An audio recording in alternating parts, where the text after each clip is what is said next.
I am Egelyn Balauro, and together with me is my partner. I am Reyzel and Togle. So without further ado, let's get started. Allow us to introduce to you our instructional materials. So we have here our flip chart and the diorama. So first is the flip chart. And flip chart is made of cartoon, cartolina, hoop rings, cardboard, and printed materials that contains our chosen topic. This is a simple tool but may seem old school, but it has an advantage when it comes to presentation. So one of the advantage of this flip chart is that it helps students in their learning process through remembering the concept posted here or written here in the flip chart. So the content of this flip chart is all about elements of the short story. Elements of the short story because it is connected on our major, which is English. So let's proceed. The first elements of the short story is all about plot. So plot is a simple way to define plot is to call it is a sequence of events in your narrative. It is a cause and effect chain of events that has a beginning, point, a climax, and a resolution.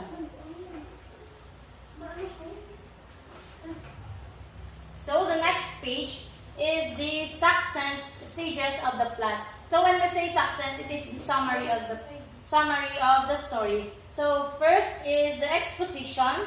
From event 1 to event 5 is the rising action. Third is the climax.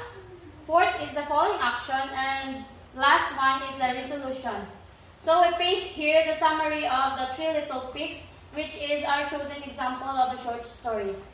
So we have here our diorama depicting the small scene in the Three Little Pigs, which is the chosen example of our short story. So these instructional materials will be presented to you by my partner, Reyzel and Togle.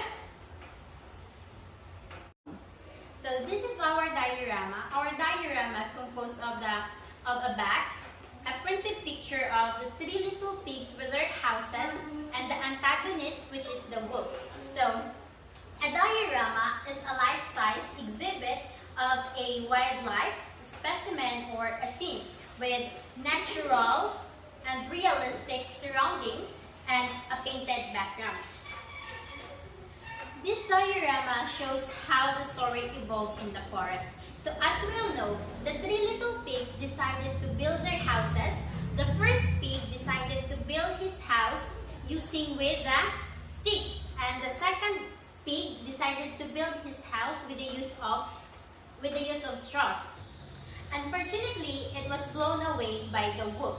So the wolf wants to eat them.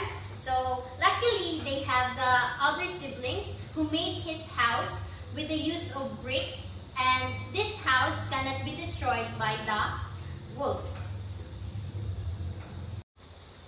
So the next elements of the short story is the character. So character. Your characters are the people, animals, or other figures who appear in your stories. They perform actions and say dialogue to move the story along. Without characters, a story can't exist. So the characters in the story are the three little pigs and the wolf. Next is the setting. The setting establishes a time, place, and environment in which the characters and events of the story are based. So the setting of the story is in the forest. So the next is conflict. So when we say conflict, it is closely linked to the theme of a narrative as it motivates the characters and affects the plot. So conflict forms the heartbeat of the story. So your story needs to have a defining conflict in order to make the impact on the reader's mind. So the example of conflict is when the wolf blown away all the three houses of the three little pigs. So next is the theme. A theme is what children would call the moral of the story. It can be the subject of the story or an idea that runs through it, or simply the message that is conveyed from the writer to the reader through the short story. So the theme of the Three Little Pigs is that hard work and wise preparation can protect one against disaster. So that's all for today's discussion about the instructional materials and its content. So I hope you learned something from us and have fun watching our video. Goodbye!